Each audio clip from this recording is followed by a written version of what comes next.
trees down immediately. We do a lot of things for the neighbors and for the residents of the city of Flint. We work for them. They're my employer.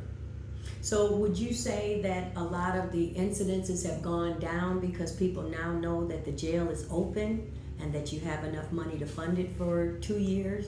Or what would you attribute to incidents going down in the city of Flint? I think that the 71 cars that we have on the road on Fridays, Saturdays, and Sundays, the police cars, go into the one-man cars. So we have twice as many cars in the street. And then open in the jail. I think all these here deter crime. Now, you've been criticized for having one officer to a car. You were not the mayor that started that. Was that a policy that was started by the previous administration? I started that myself. But 98% of the police cars across America, U of M, Ann Arbor did this study, they're all one-man police cars. 98%. Okay. Okay. Now, so what is the message that you would like to send out to your voters and to your constituents in the city of Flint as the mayor? Really, the only thing I can say is I made this city a very sound financial city. Now, let's take that point. If I hadn't spent all the money that I spent on the roads, the houses, and all the improvements to open the senior citizen centers up, they've been closed, like half have been closed for 8 years. I opened it. We would probably have about a $46 million surplus. So I'm saying I am protecting their interest, and I'm doing a very, very good job. All they have to do is drive down the streets and look in their neighborhoods. Is it perfect? No. Is it 1,000,000% better than it was? Yes. I'm here to work for the citizens of the city of Flint, and I make 2 cents a week, and some people, my critics say I'm overpaid at 2 cents a week. You make 2 cents a week. Tell the voters why you make 2 cents a week. Well, because first of all, I have to make $1 a year to be in the payroll, to be an employee of the city of Flint. And I really don't need any other money. So you're saving the city of Flint over a period of 4 years for a mayor to be in office. How much do you think you're saving the city of Flint? Way over $500,000. Plus I furnish my own car, my own gas, all my own expenses. That's wonderful. That's wonderful. Now, Mr. Mayor, let's go back to the jail. How many officers do you have, or what type of staff do you have manning the jails? First of all, we don't have police officers manning the jail. We have security guards, approximately 24. Okay. And the jail would be open from what days to what days, or is it just a Monday through Sunday, 24-hour nonstop? It's just like the forest. It's open every day, 7 days a week. And on an average, since you've been open, how many prisoners have you had to house for? I think the maximum period is up to 72 hours. I think it is. I think that we're in a neighborhood, I'm not sure, we're probably 1,600 so far. 1,600 so far. So it would be your idea that having that jail open is working for the police department, working for the city of Flint, and working for the residents of the city of Flint. Is that correct? Really, it's working for the police department to make the residents safer. Because they know now if they do something wrong, they go into jail. And what types of crimes are the people committing that would house them in the city jail? Just about every type of crime there is, they're in the jail.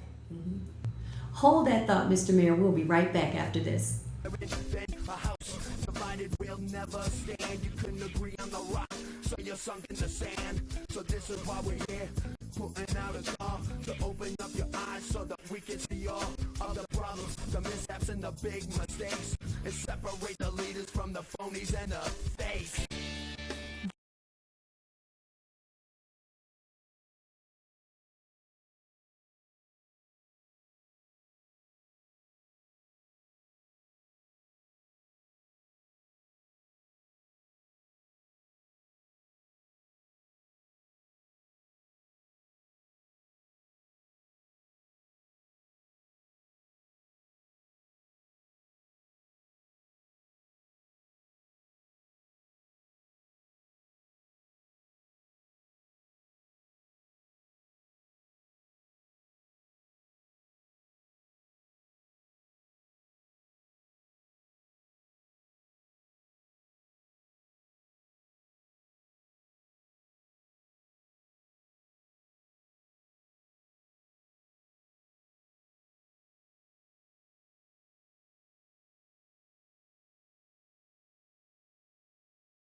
gonna make a change and we better do it quick, cause I'm running out of breath and my patience wearing thin. A house divided will never stand. You couldn't agree on the rock, so you.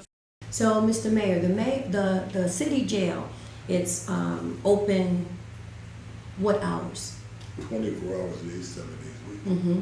And the people that you've been arresting, housing in the jail, is the maximum time that they can stay there up to 72 hours? Up to 72 hours, that is correct. Mm-hmm. And what types of crimes are the people committing and that you're putting in these jails over the weekend and throughout the week? It can be people loud music, it can be people for speeding, driving, suspended driver's license, drunk driving. Mm-hmm. It could be a variety of things. Mm-hmm. So now, you've told us have you told me what your voters are asking you for? The voters. You get a lot of calls and you have the open door policy in which any Flint constituent can come between certain hours and ask you anything they want. What are your voters asking you for your next term as We mayor? have different types of voters. Take the elderly people on fixed incomes. Mm-hmm. They want somebody to help them with their water bills, Okay, electrical bills, okay, repairs in their houses, repairs in their cars, all different types of things. The younger people are looking for jobs. okay. But in all, the people want a very, very safe city. And this is why I've opened up the jail, why I put extra police officers on the street. Mm-hmm. Now, what is the city of Flint doing in terms of economic development? How is the city of Flint being sold so that businesses and industries are attracted to come here to open up their plants here or their companies here so that jobs can come to Flint? See, remember one thing, we put in the big plant since I've been there. I got the permits all for it. General Motors plant on Vance Lake Road, 400 employees. It's a brand new motor plant. Mm-hmm. Then the plant behind it that supplies the General Motors, they use them. Okay. Right now, we're working on the place up in Hamilton Street to Lee Street, James P. Cole, the industrial, where they bring all the containers in. When that's up and fully running, that's 5,000 now. Mm-hmm. I got a company coming in here with air burners. It's got thousands of jobs. Mm-hmm. But we had to get the city cleaned up to get all this going. Right. Okay, so you've got companies coming in. What is that going to do for the tax base to the city of Flint? Are these companies coming in, getting tax abatements for coming, providing a certain number of jobs, or are they just coming because Flint is a better city now, you've cleaned it up a bit, and they know that Flint is the place to be? Anytime you put $300 or $400 million in a plant like General Motors did on Advanced Lake Road, they can put that plant in any state in the United States and get tax breaks. You have to be competitive. You have to treat them the same way as the Carolinas and Mississippi or anybody else treats them. Mm-hmm. So you have to be very, very good to people. Mm-hmm. But when you get them there,